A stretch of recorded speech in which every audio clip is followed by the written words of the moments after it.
கோவையில் ஆம்னி பேருந்து கட்டணம் உயர்வு பெற்றிருப்பதாக தற்போதைய தகவல் கிடைத்திருக்கிறது. பொங்கல் பண்டிகையை முன்னிட்டு மக்கள் சொந்த ஊர் செல்வதற்காக அதிகபட்சமாக போக்குவரத்தை பயன்படுத்தும் போது ஆம்னி பேருந்துகளையும் பயன்படுத்துவார்கள். இந்த நிலையில் கோவையில் ஆம்னி பேருந்துகளின் கட்டணம் 3 மடங்கு உயர்ந்திருப்பதாக தகவல் கிடைத்திருக்கிறது. பொங்கல் பண்டிகையை கொண்டாட சொந்த ஊர்களுக்கு மக்கள் படையெடுத்து வரக்கூடிய சூழ்நிலையில் இப்படி ஒரு கட்டண உயர்வு ஏற்பட்டிருக்கிறது. இது குறித்த கூடுதல் தகவல்களை வழங்குவதற்காக செய்தியாளர் ஞானசேகரன் இணைப்பில் இருக்கிறார். வணக்கம் ஞானசேகரன், கூடுதல் விவரங்கள் என்ன? வணக்கம் பவித்ரா. தமிழர் பண்டிகையான பொங்கல் வருகிற 14ஆம் தேதி கொண்டாடப்படுகிறது. கோவை மாநகர் மற்றும் புறநகர் பகுதிகளில் ஏராளமான வெளி மாவட்டங்களைச் சேர்ந்த பொதுமக்கள் வசித்து வருகின்றனர். மேலும் கோவையில் உள்ள கல்வி நிலையங்களில் பல்வேறு மாவட்டங்களைச் சேர்ந்த மாணவ மாணவிகள் படித்து வருகின்றனர். பொங்கல் பண்டிகை கொண்டாட பலர் தங்களது சொந்த ஊருக்கு செல்கின்றனர். இதனால் அரசு பேருந்து மற்றும் ரயில்களில் டிக்கெட் காலியாகிவிட்டது. ஆம்னி பேருந்துகள் பயணிக்க நாடி செல்லும் நிலை தற்பொழுது ஏற்பட்டுள்ளது.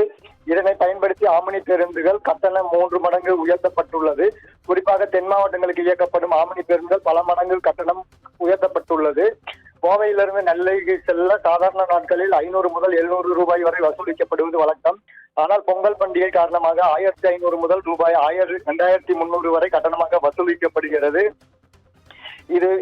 இதையடுத்து நேற்றைய தினம் மாவட்ட ஆட்சியர் அலுவலகத்தில் மாவட்ட ஆட்சியர் தலைமையில் அனைத்து வட்டார போக்குவரத்து அலுவலர்கள், தமிழ்நாடு அரசு போக்குவரத்து கழகம் மற்றும் போக்குவரத்து காவல்துறையினருடன் சிறப்பு கூட்டம் நடைபெற்றது.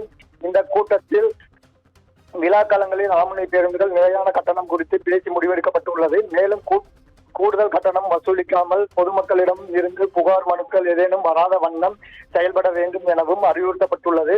மேலும் அதிக கட்டணம் வசூல் செய்யும் ஆம்னி பேருந்துகள் சிறைபிடிக்கப்பட்டு உரிய நடவடிக்கை எடுக்கப்படும் என தெரிவிக்கப்பட்டுள்ளது. இந்நிலையில் இது சம்பந்தமாக மாவட்ட ஆட்சியர் அறிவிப்பு வெளியிட்டுள்ளார். மேலும் பொதுமக்கள் ஆம்னி பேருந்துகள் முறையற்ற கட்டணம் இயக்கம் சம்பந்தமாக கூடுதல் கட்டணம் சம்பந்தமாக புகார் அளிக்க தொலைபேசி எண் அல்லது வாட்ஸ்அப் மூலமாக புகார் அளிக்கலாம் எனவும் தெரிவிக்கப்பட்டுள்ளது. பவித்ரா,